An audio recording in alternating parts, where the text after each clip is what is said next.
Welcome to the Family Collective, conversations that inspire change for families, improve family-driven care, and elevate the family voice.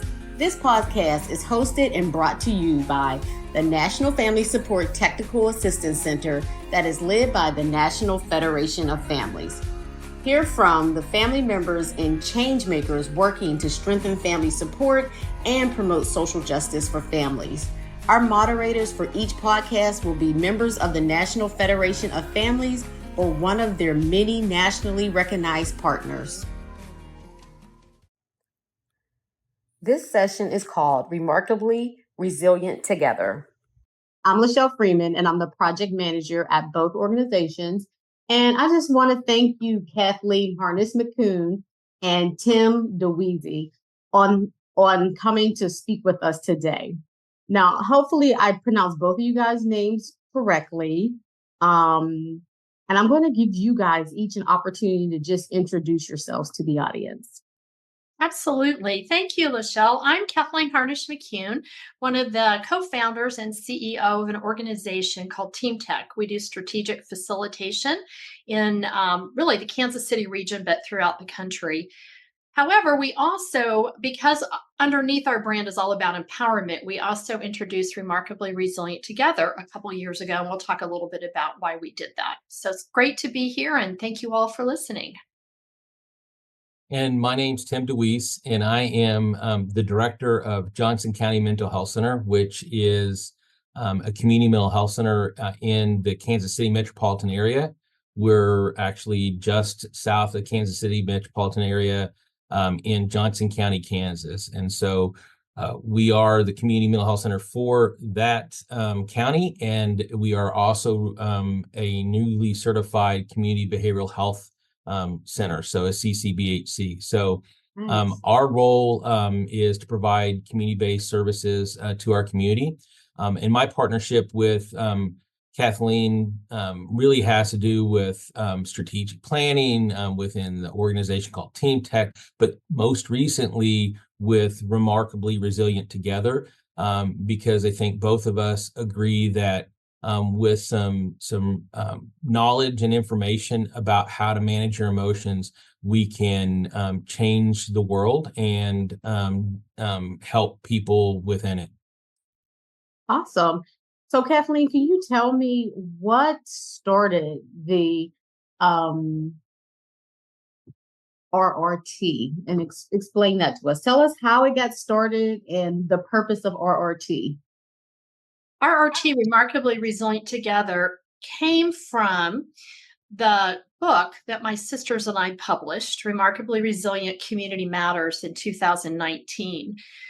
That book shares our journey to resilience along with the neuroscience of trauma that I spent 2 years trying to learn more about and understand. My sisters and I had never talked about it really with each other, but we came out of a childhood home of incest, abuse, and neglect at the hands of our father and paternal grandfather. And because of that, we had a lot of health conditions, but we also had broken the cycle. We were supposed to be the fourth generation to hurt our children, and we hadn't. So we wanted to understand both why we had all these health issues and second, how we had broken the cycle. So in that study of the neuroscience of trauma, marrying that with our lived experience, we recognized there were 4 R's to our resilience journey. There was the R of relationships, the R of response, that is our coping mechanisms, the R of recovery, it's a journey, not a destination, and also the R of regulation. And all 3 of us girls looked at each other and said, you know what? We were loving, caring parents. We did not hurt our children. However, we were dysregulated moms, and we didn't even know it. And so we then said, we have these calls to action in our book. The first one was teach emotional regulation to everyone. And we decided that that was the next piece of this journey to try to help others strengthen their resilience, regardless of your trauma history that you have.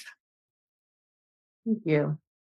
And I think that's something that we don't talk a lot about in terms of, well, maybe post-pandemic, we talk more about trauma. People are more open to have the discussion about mental health, substance use, trauma experience. You said even family incest and things along those lines.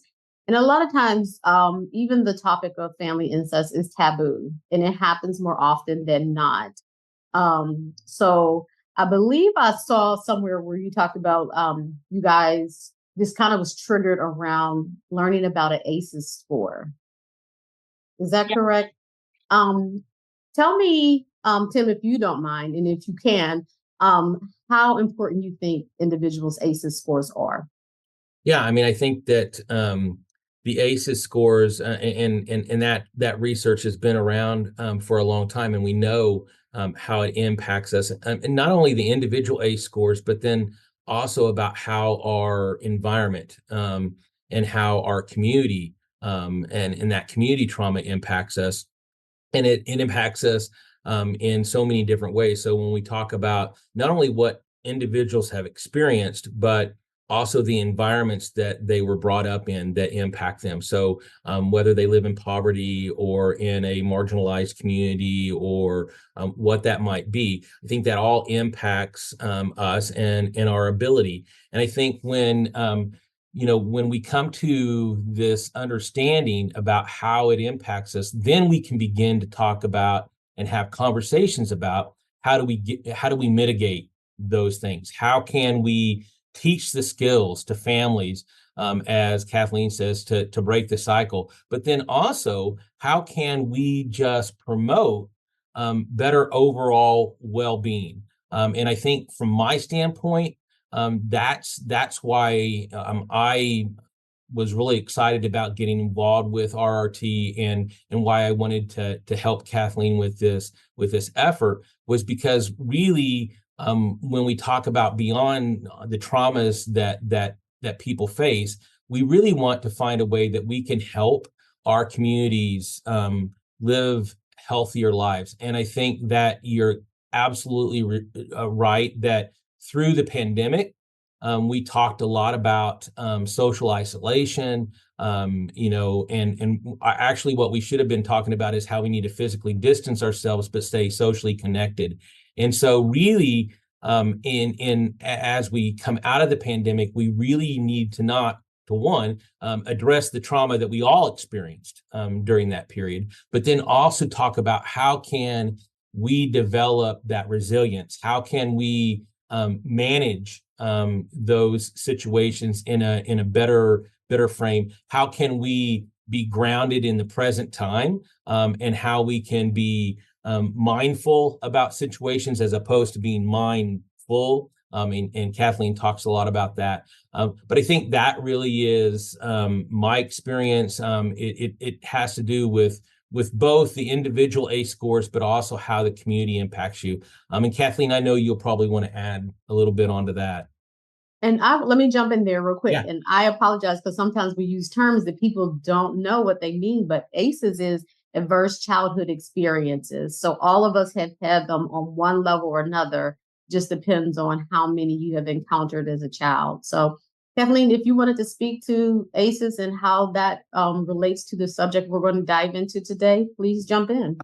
I'm sure. I think it's just such a seminal piece of research when two physicians in 1998 began to see a relationship between chronic health conditions and their adult population and their childhood experiences. And they began to say, is there something there? And did that initial research where we began to say, yes. If you have an adverse childhood experience score of 4 or more on a scale of 10, then the likelihood that you will have mental illness or a chronic disease, shorter lifespan, substance use does go up. So the probability goes up when you have those higher ACEs. And for my sisters and I, it was a life-changing light bulb aha moment that, as I said, began to just answer questions about why we every 2 years had a chronic health condition, one of us come up, from diabetes to MS to autoimmune to infertility. I mean, there's significant things that we just couldn't understand what we were doing wrong because we kept having these. And then we suddenly realized, no, it's not what's wrong with us. It's what happened to us. And that was a very freeing change of mindset for us, all three of us girls.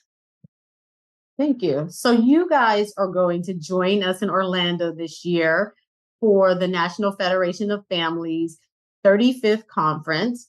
And the topic that you guys are going to talk about is Remarkable Resilience Together. Can you tell us about some of the things and techniques that you plan on discussing at the conference this year? Sure, Tim, I'll start and I'll let you jump in. We're going to share two primary techniques. So first of all, we want people to understand emotional regulation, what it is. How do you recognize when your emotions are getting the best of you, which happens to all of us? Why that matters, because when your emotions get the best of you, neuroscience tells us that it's very hard now to access your thinking brain, and your thinking comes out of your emotional and survival brain. And we all say and do things out of that emotional brain that we often later regret. So what does it look like, emotional regulation? What does dysregulation, or what do triggers look like? And then we created a deck of cards, 52 ideas for emotional regulation techniques. We'll be sharing some of those and asking people to select those that they already use, or maybe a new one. And then the second piece will be on the importance of self-care. And self-care, strengthening your resilience, because you make sure your resilience cup is full.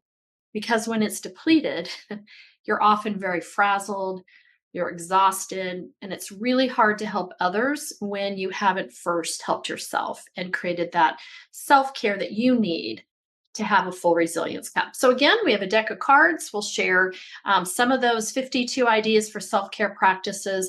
And what's so important, I volunteer working with incarcerated individuals. We really wanted to make sure that so many of those self-care techniques didn't require resources. They do not require resources. It's things you can just do right now in the moment, even if it's taking a moment and looking outside, taking in nature, studying the beauty of it, and just allowing yourself that quiet time, say for even 2 or 3 minutes. And Tim, did you want to add anything to that in terms of emotional regulation or the importance of self-care? Yeah, no, I think that Kathleen hit all the really key points, but I think also in our presentation, we'll also talk about some practical uses for those cards, whether they're individual, in the moment kinds of examples, or also then about how you, as Kathleen talked about, how you take care of yourself. So it's a combination. It's not an and or. It's both. We need to be able to regulate our emotions in the moment.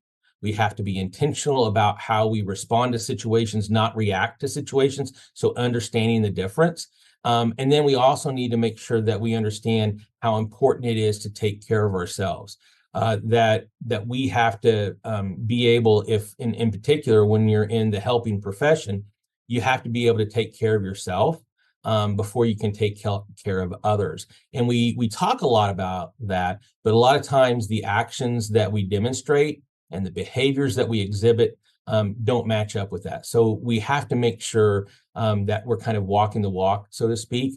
I think the other thing that's important too is that I like to share that I think that really we can make a difference in our community if we do two primary things, and we'll talk about this in the session. And that is one, choose to be kind.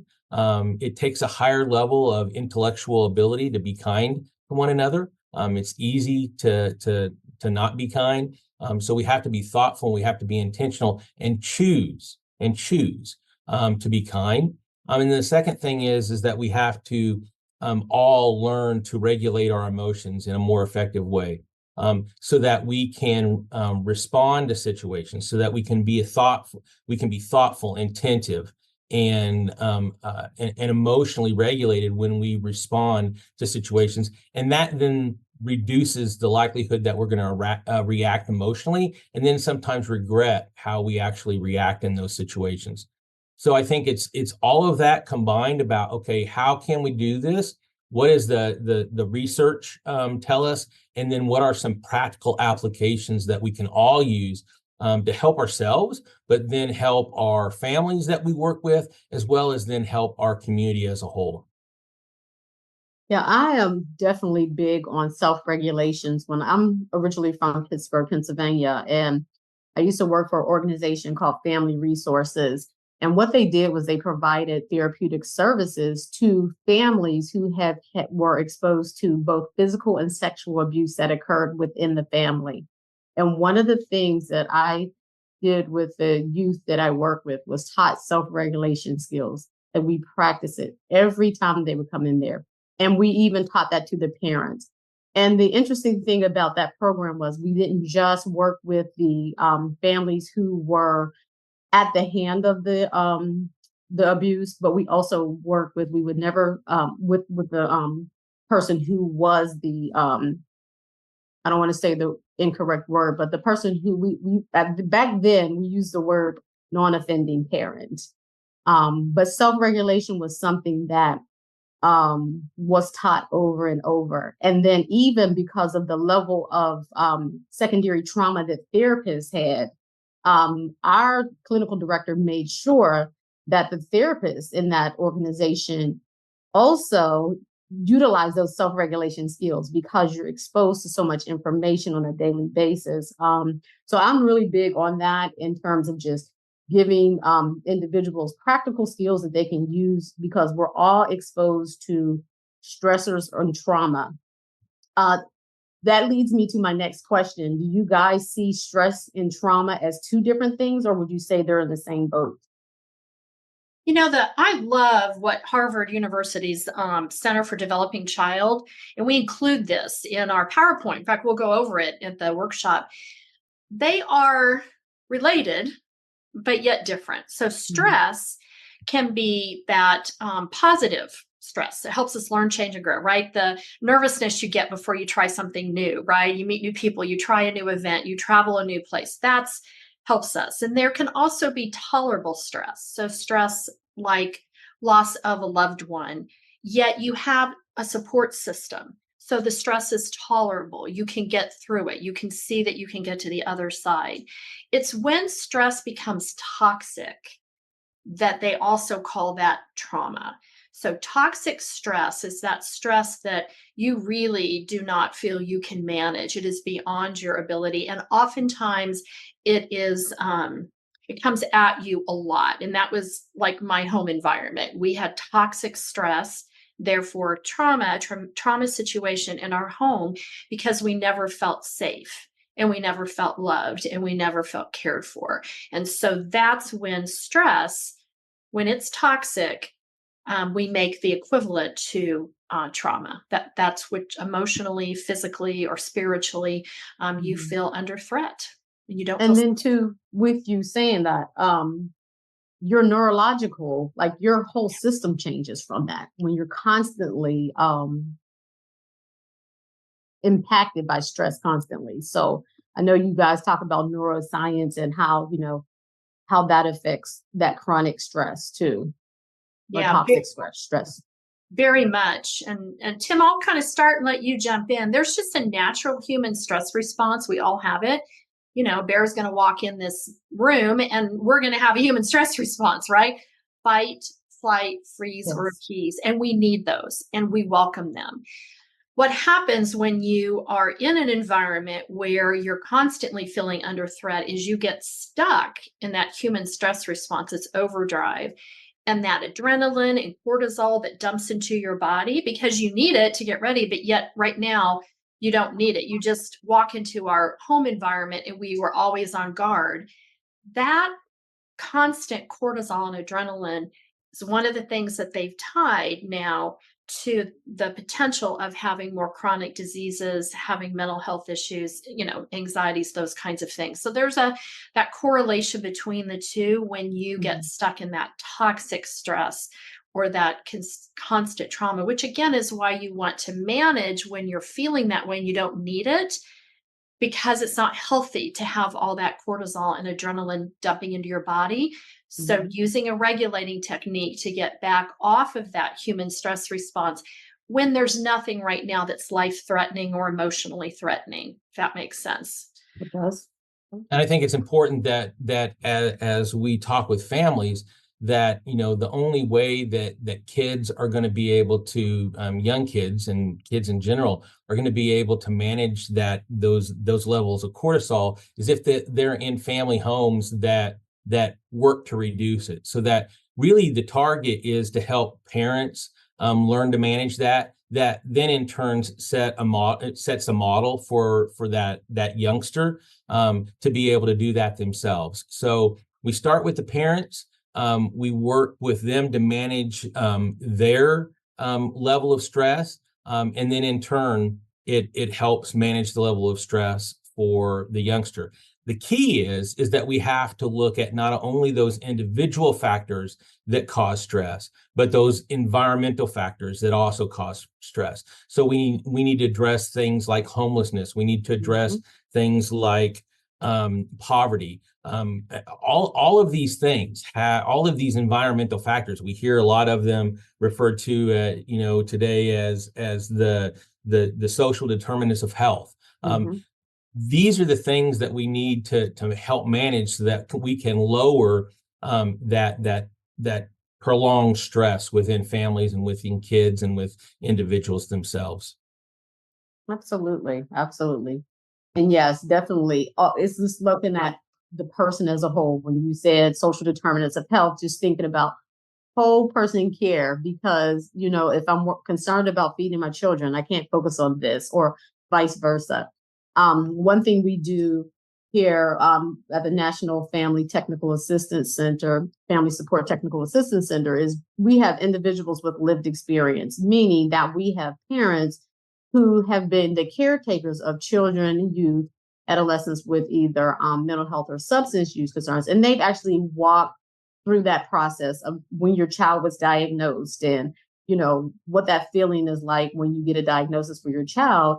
And then too, but how can you help other caregivers, and how can you help other parents work through those systems as they newly come into that system or whenever they need help? And we really depend a lot on lived experience as our expertise. Do you guys ever integrate lived experience in your trainings and how you talk to families about emotional regulation and just being resilient? So I'll start on that, and then Kathleen, let you. The answer to that is absolutely. As a mental health professional, the thing is we've all had our experiences, so we can all share, and we can all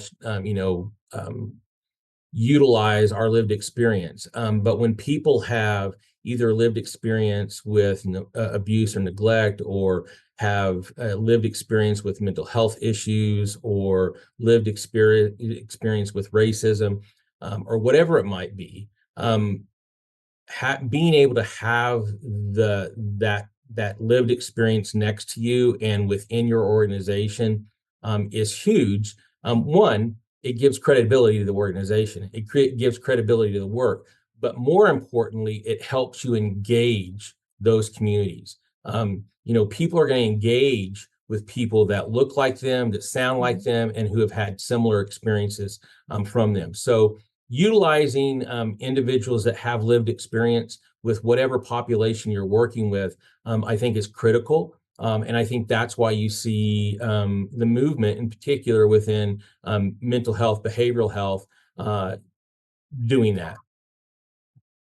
And Lachelle, that's one of the roles that I play and that my sisters and I play. So Johnson County Mental Health Center has a Trauma 101 training they've done for years. And I can't remember the number of years now, but almost since we wrote the book, I'll say 2020. We have been the lived experience speaker. So 6 times a year, we share our lived experience story and have a dialogue with individuals that are joining the county in lots of different roles. We also, as I mentioned earlier, I volunteer at the correctional facilities, and we also work with other adult survivors of childhood high ACEs. And in all of those situations, there is almost an immediate connection, I would say, or a deep understanding.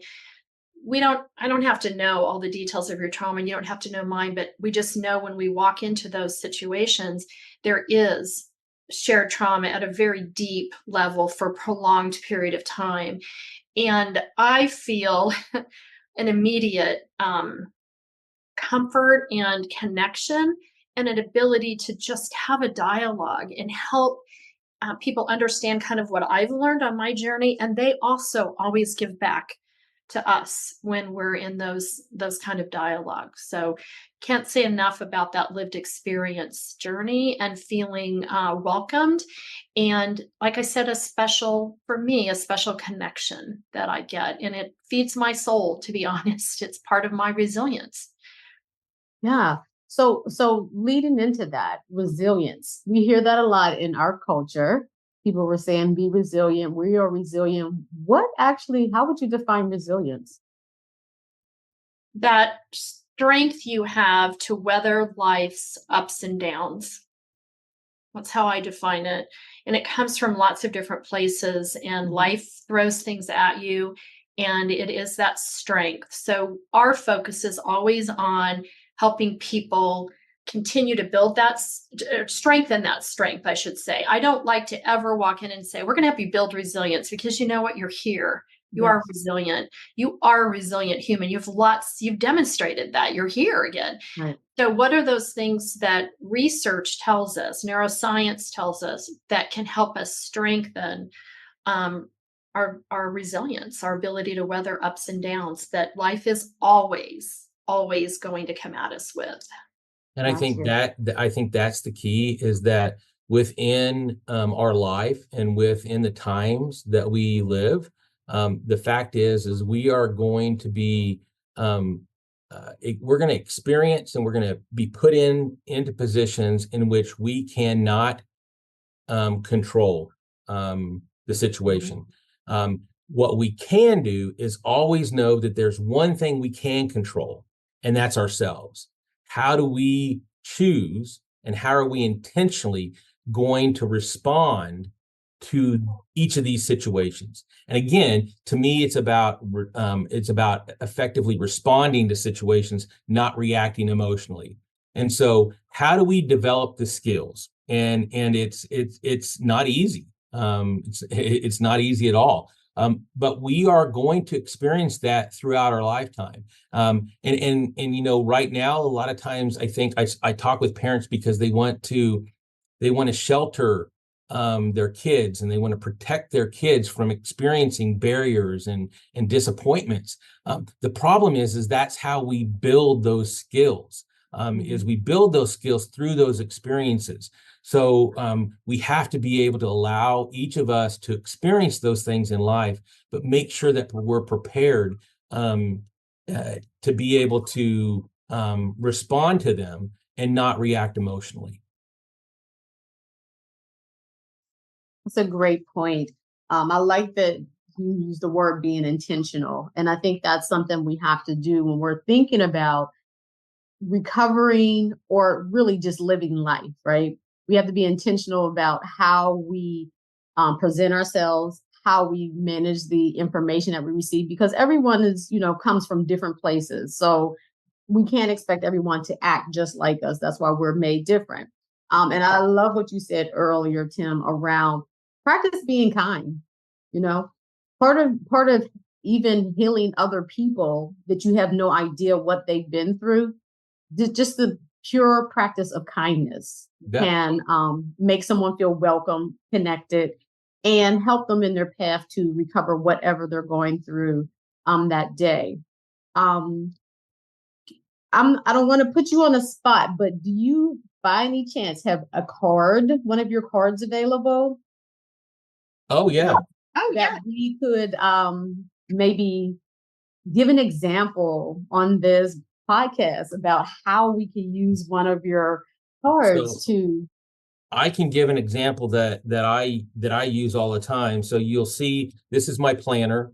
And this is the planner that I carry with me, and it's got all my notes and everything. But if you open it up, there's of course all the stickers that I like to keep, but then there's one of the cards. And this card is in there because when I go to speak to elected officials, I get frustrated with the questions that they ask and the lack of understanding or appreciation sometimes. And so what I have learned over time is that when I get frustrated like that, my tone starts to change. The way that I respond to their questions changes. And I think I lose a piece of that. People say, well, Tim, you've become defensive. And really what it is it's about emotional. It's about me having these strong beliefs about how we should interact with our community and how we should support our community. And so when I start, and there's a specific phrase in my mind that I think of, when someone asks me a question and I think, are you freaking kidding me? That is the key for me. And I don't say it out loud. I just say it in my mind. I mean, I can feel myself getting up. I look down at this card and the card says, slow down, pause, make a choice about how you want to respond. Nice. And so I use this every Thursday is our Board of County Commissioners meeting day. And this book is sitting there in front of me and I will routinely look down, take a deep breath and think about how I want to respond to that question. And so, you know, the other cards are cards that also talk about how you can do these things but also how you can do them over time so that you take care of yourself. And I don't know, Kathleen, if there's one that you wanted to share with And I'm gonna regard to jump maybe in before self-care. Kathleen does. Sure. And Kathleen, if you do have a card, I would love if you would share that. But you guys, Tim, when we're on a Zoom, so he picked up his planner, and I saw his some of his stickers, and one of his stickers that caught my eyes is it start. Yeah. And that was like really great. I think that is a great deal because when you are working in various systems, sometimes the individuals who are making decisions in the systems don't understand the process. Sometimes they do. A lot of times they do. A lot of people have lived experience in the world in which we work in. But when you do, I think all of us have that thing, like you're saying, oh God, not this question in your mind. But if you have that reminder right in front of you, you know what? Step back. This is a learning, situation. You need to get your point across. And I think a lot of parents, whether it's going into a school meeting for their child, or they're frustrated with their child's therapist, or they got the fifth call this week about their child's behavior, having something like that to know that you can bounce back and be resilient and get your need met is an awesome reminder for people just to use basic tools to help you maneuver the world. Yeah. Yeah, those are great. I'm going to share too this morning. I happened to work with some incarcerated individuals this morning, and often they will say there aren't opportunities for self-care in these environments. And then they look through the cards. And here were two that were selected today. We always ask people that feel comfortable to share. Take time to celebrate your victories and the victories of those you care about. And so then this individual, he shared that through this process, he had been able to reestablish a positive relationship with his parents because that relationship had been severed given the journey that he had and where he ended up. And so he was just so proud of himself. And then I asked him, kind of, maybe that's something you could share with your parents and ask your parents, kind of how they felt about it. And then another one that was shared by another individual said, sit in a quiet place. And this was actually the second time that I had met with, and this was a female. And she said to me, when I first picked that card, I thought, that is ridiculous. There is no quiet place in an incarcerated. And what she found is she now gets up 30 minutes early, goes out, and there's a little like deck area. And she goes out onto that deck and is completely quiet in the mornings. And she listens because we know nature can be so joy-giving, right? And be part of that self-care. And she just takes in those sounds and what she sees. And so I share those two because they're examples of self-care that you can do in a moment, right? Not, you didn't have to be, but you keep practicing it over time. And that's what we tell people, keep doing these over time, these self-care practices. And neither one of those cost a single thing. There isn't a resource required other than, as Tim, you have said, the intentional decision to practice those things that bring you joy, things that feed your soul. So I just love those two examples from this morning.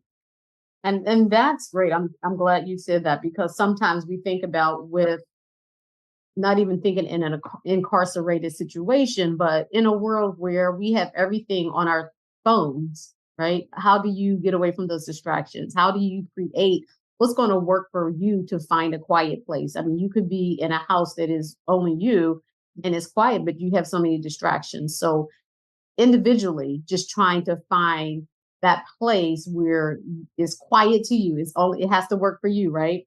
So Yes. that's what I love what you guys are saying in terms of just consistently doing it, and then find a way. Like the lady, the example you gave, said, I'm gonna get up 30 minutes early while everyone is still asleep, right? And find it if it's important to do that, and just having those reminders. Again, it So gets back to that intentionality. It's about being yes. intentional about what you want to do. Yeah. Yes, that is great.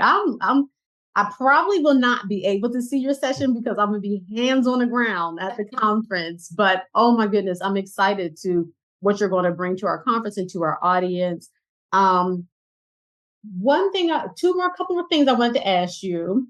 You guys do co-branding, right? With your tech company. How would an organization co-brand with you? How would you work with them to co-brand? We right now have 3 nonprofit partners that said we want to co-brand. And so it's a very simple process. You just reach out and let us know that that's of interest. Then we ask that someone in your organization, in our case with the Mental Health Center, it was Tim, write a letter just saying kind of why, that'll be included in the journal. So you'll always see that letter on page 3 of all the journals. And then also that you make available a way for individuals to acquire the Remarkably Resilient Together material through a donation. Okay. So individuals then right now can go on remarkably-resilient.com. You click on that Remarkably Resilient Together button, and that will take you then to a place where you can find those nonprofit partners. And so it was important to Sharon and Karen and I in our journey here that we obviously cover some of our costs and when we provide these materials to the nonprofit, but also that nonprofit entities that work on behalf of those that are most vulnerable in our communities have a benefit as well. That was a really important value that we wanted to hold. So you just let me know. You've got a couple activities you have to do. And then after that, you just let me know when you've got somebody that wants some materials, and we get those over to you and you distribute those and take in the donation. And I take it that in order to get the cards that you guys discussed, would it be the same website that you just mentioned? Yes. Can you say your website one more time? Sure. It's remarkably-resilient.com. And you just scroll down just a little bit and you'll see a big box, Remarkably Resilient Together. Click on there and you'll find the link to the nonprofit partners where you can acquire the materials. And in Tim's case, it's Friends of Johnson County Mental Health Center. I also serve on that board, I'm proud to say.